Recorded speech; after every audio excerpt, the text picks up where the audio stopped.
नमस्कार. आशिष दत्त यूट्यूब चॅनलवर आपले मनापासून स्वागत आहे. दक्षिण आफ्रिका विरुद्ध ऑस्ट्रेलिया यांच्यात लंडन येथे ICC टेस्ट चॅम्पियनशिपचा सामना रंगत असून पहिल्या आणि दुसऱ्या दिवशी गोलंदाजांचे वर्चस्व राहिलेल्या सामन्यात खेळपट्टीने आता रंग बदललेले दिसून येत आहे.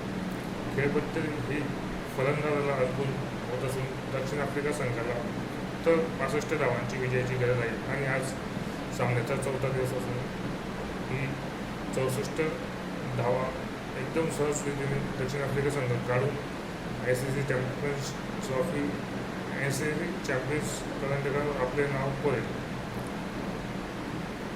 नाणेफेकीचा गोल जिंकून प्रथम गोलंदाजीचा निर्णय काहीसा चुकला आहे असं क्रिकेट जाणकारांचं मत होतं. पण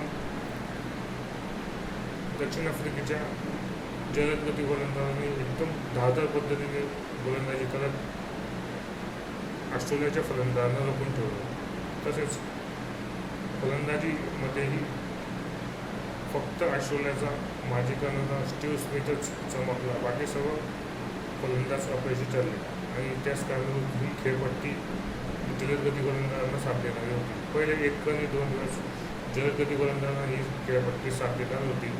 तिसरा आणि चौथा दिवस काहीशी फलंदाजांसाठी पोषक ठरणारी खेळपट्टी असल्याने दक्षिण आफ्रिकेच्या फलंदाजांनी याचा पुरेपूर फायदा उचलत त्यांचा सलामीवीर ॲडम मार्करम यांनी दमदार शतक पटकावत आपल्या दक्षिण आफ्रिका संघाला विजयास समीप नेलेला आहे.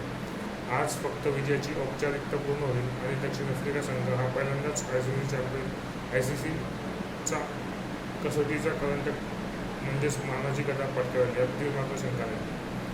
तुम्ही माझ्या चॅनलला जर नवीन असाल तर तुम्ही चॅनल माझ्या लाईक आणि सबस्क्राईब करा, जेणेकरून तुम्हाला अशीच क्रिकेटची माहिती या चॅनलवर उपलब्ध होईल आणि तसेच शैक्षणिक माहिती तुम्हाला या चॅनलवर मिळेल. धन्यवाद.